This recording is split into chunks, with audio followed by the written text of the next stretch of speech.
শুক্রবার নারায়ণগঞ্জ মহানগর জামায়াতে ইসলামীর উদ্যোগে কর্মী সম্মেলন অনুষ্ঠিত হয়। সম্মেলনকে ঘিরে দলটির কর্মীরা জড়ো হন নারায়ণগঞ্জের কেন্দ্রীয় ঈদগাহ মাঠে। বক্তব্য দেন দলটির কেন্দ্রীয় ও স্থানীয় নেতাকর্মীরা। মানুষ আমাদেরকে সমর্থন দিয়েছে। ব্যাংক, বিশ্ববিদ্যালয় সহ বিভিন্ন প্রতিষ্ঠানে নিজ দলের লোক বসিয়ে এই সরকার একদলীয় শাসন কায়েম করেছে বলে অভিযোগ করেন জামায়াত ইসলামীর আমির। এ ধরনের কর্মকাণ্ড জনগণ মেনে নেবে না বলেও হুঁশিয়ারি দেন তিনি। ইসলামী ব্যাংক সহ বিভিন্ন ব্যাংকের দিকে কালো হাত, বিশ্ববিদ্যালয়ের যোগ্য ভিসিদেরকে সরিয়ে দিয়ে দলের একান্ত অনুগত দলের কর্মীদেরকে ভিসি হিসাবে বসায় দেওয়া, জেলা পরিষদের মতো গুরুত্বপূর্ণ জায়গায় নিজেদের দলীয় ক্যাডার এবং নেতাদেরকে প্রশাসক হিসাবে বসিয়ে দেওয়া,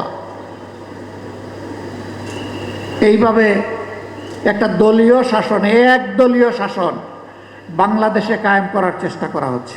সরকারের সমালোচনা করে জামায়াতের আমির বলেন, চাঁদাবাজরা দেশের মানুষকে ভালো থাকতে দিচ্ছে না। ফ্যাসিস্ট আমলের মতো সরকারও বিরোধী দলকে বিভিন্ন ধরনের ট্যাগ দিয়ে কথা বলছে। সরকার গঠন করার আগে এবং পরে আপনারা তো চাঁদাবাজদের হাত আপনারা আটকাইতে পারেন নাই।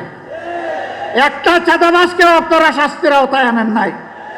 ঘুষ দুর্নীতি বন্ধ করেন নাই, বরঞ্চ তার মিটার আগের থেকে বেড়ে গেছে। কর্মী সম্মেলনে আগামী নারায়ণগঞ্জ সিটি কর্পোরেশনের নির্বাচনের মেয়র পদে দলীয় প্রার্থী হিসেবে মাওলানা আব্দুল জব্বারের নাম ঘোষণা করেন জামায়াতের আমির।